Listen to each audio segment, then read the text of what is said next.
Richie, Florida State loses 3 wide receivers to the transfer portal.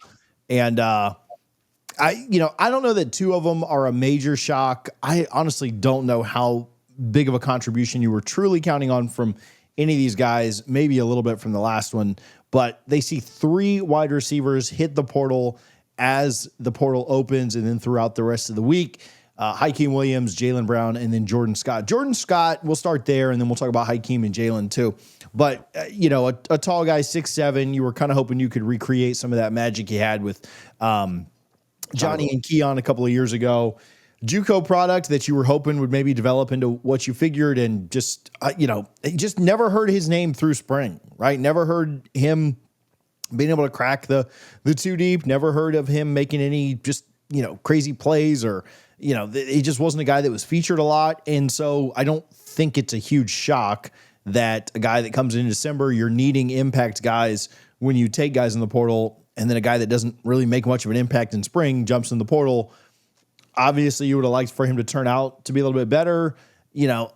I'm not going to just crush this staff for a take in December that ends up leaving in April, but I don't know if it's like, and so I'll preface this by saying what I just said. I don't know if that's a misevaluation or just kind of a hope and a wish that he can develop when he gets to campus, or what the situation is, but to me, this one's not a huge deal. I mean, he was probably like wide receiver 6 or 7 on the roster, just not able to, in a wide receiver room that's probably a little bit underwhelming. I mean, if you can't crack the 2 deep, then, best of luck elsewhere, I suppose. Yeah, no, it's a little frustrating because, like we talked about last week, there are a lot more scholarships available now, which, makes things a little bit easier. So you can take some floaters and whatnot here and there. But at the same time, he's a guy that you did expect to potentially become a starting receiver for Florida State. And the fact that he couldn't even make it 6 months, and now he's back in the portal, and he's transferring again. And I doubt he ends up at a school with the prestige that Florida State has. He's not going to Ohio State, Alabama, Georgia, whatever you may want to say. He's going to somewhere much smaller. So it makes me think this was a mutual decision between Coach Norvell, the offensive staff, Gus Malzahn, and the receiver. But at the same time, it's frustrating because you invested essentially an entire spring camp in this one individual, and now he's gone, and that is frustrating. I'll get right back to chatting with Richie, but if you're watching the NBA playoffs, NHL playoffs, if you're looking for draft coverage, make sure you are following BetUS TV on all social media platforms, X, Instagram, YouTube, Facebook, wherever, so that you can stay up to date with all things going on sports related. They are one of the best places for coverage. You can also wager with them online as well. We appreciate BetUS TV for their support.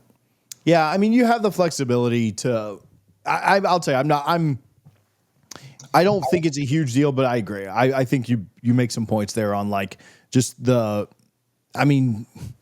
had to spend time recruiting him, and who could you have maybe recruited and spent more time, effort, and energy, NIL promises, things like that in December. I mean, guy transfers out 4 months later. I mean, it is a whiff. It's a miss, and the staff has unfortunately had too many of those here recently. A big one, a big whiff, a big miss, right? Not to be super negative on the Lord's Resurrection Day, but a big miss a couple of years ago that just never really turned into anything for you. Hakeem Williams, Mike Norvell's lone composite 5-star, also jumps in the portal. I'll tell you, I'm not incredibly surprised by this. I always find it a little bit weird, a little bit strange to mention specific names that may jump in the portal, just because we've done that in the past. It's, if they don't end up going into the portal, but we were told this isn't like I knew about this before it came out or anything like that. But we had been told, like, man, if Hakeem doesn't step up and take one of the top 2 spots, like, he's probably going to go elsewhere. And he did, right? So he didn't take one of the top spots. The injury recently certainly doesn't help his case a lot either. But here's a guy that Florida State invested heavily in NIL over the last couple of years. 5-star when he signed. Mike Norvell's only 5-star composite kid that has signed in his 6 years here, and leaves Florida State without ever making an impact, ever really doing much at all. You're not really losing much production because, unfortunately, as a 5-star, he just never was able to get in and do anything. And that one, to me, that one's a little more frustrating because it is. I mean, it's not frustrating in the sense of this season because I don't know what you were going to get out of Hakeem anyway. But it is frustrating in the fact that, like, man, we know of the recruiting struggles. We know where we've had deficiencies on this team. And that's not to say that they haven't had some nice wins or they haven't picked up some guys that have turned into be really good players like Azariah Thomas and Josh Farmer and others. But I do think when you look at this one, you think, man, you invested a lot of time, money, effort, energy, resources, all those things, getting him to different games. I think he was there when we beat LSU in New Orleans, and then he commits a few weeks later. This is one that is frustrating to look back on. Again, I don't really think it impacts this season very much, but this is a pretty glaring failure on this staff's part. We probably reached for Hakeem a little bit, and he probably wasn't as good as maybe the stars said he was. But then we failed him pretty heavily, and I will give the staff enough credit. I'll give Mike Norvell enough credit to say, well, he has finally gotten over that issue of wide receiver development, hopefully. But we also failed Hakeem with a terrible developer at Florida State and Ron Dugans. No offense to a national champion, but you had him under a coach that just could not get anything out of him. And so this doesn't shock me at all. I'm not surprised by it, but this is probably the one that frustrates me the most of the three. Yeah, it's really frustrating because he was highly coveted by almost any school in the country. He could have gone to Ohio State, Alabama, Georgia, Miami, Florida State, you name it. And going back to his commitment video, he was literally in tears saying, when he announced his commitment to Florida State. And that's a little frustrating, but at the same time, I don't blame him. Like, do you blame him? Coming off of a team that won 2 games last year, it's hard for me to hold anything against him.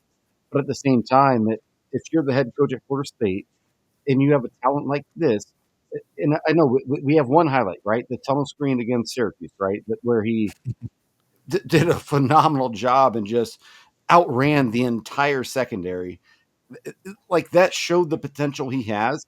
And I do think he will be a very good receiver wherever he ends up. And I think we know where it's going to be. It's probably going to be down in Coral Gables, unfortunately. But yeah, like it sucks to lose a guy like him. And it's frustrating and it's maddening. But at the same time, again, I don't blame Hakeem Williams at all. He for whatever reason, this offense is going to be a run-heavy offense. There's no secret. So he probably thought, let me go to a team that is going to be more pass-heavy, and I can have a better chance to get ready for the NFL. And I do think he's an NFL player. I just do. And I just think, the stars, you talk about the stars aligning, they did not align at all in this situation. Yeah, I don't know that I believe he's. I mean, I'll push back there or disagree, and in a year or so we'll find out. Maybe 2 years at this point. I don't know that I think he's an NFL player. I think he's got a long way to go, both physically and mentally to get there. But I'm not cheering against him. I hope he gets there. Sounds like the interest. Zach Blostein of Noles 247 reporting that Pitt, Syracuse, and Colorado, his likely options, the schools with the most interest.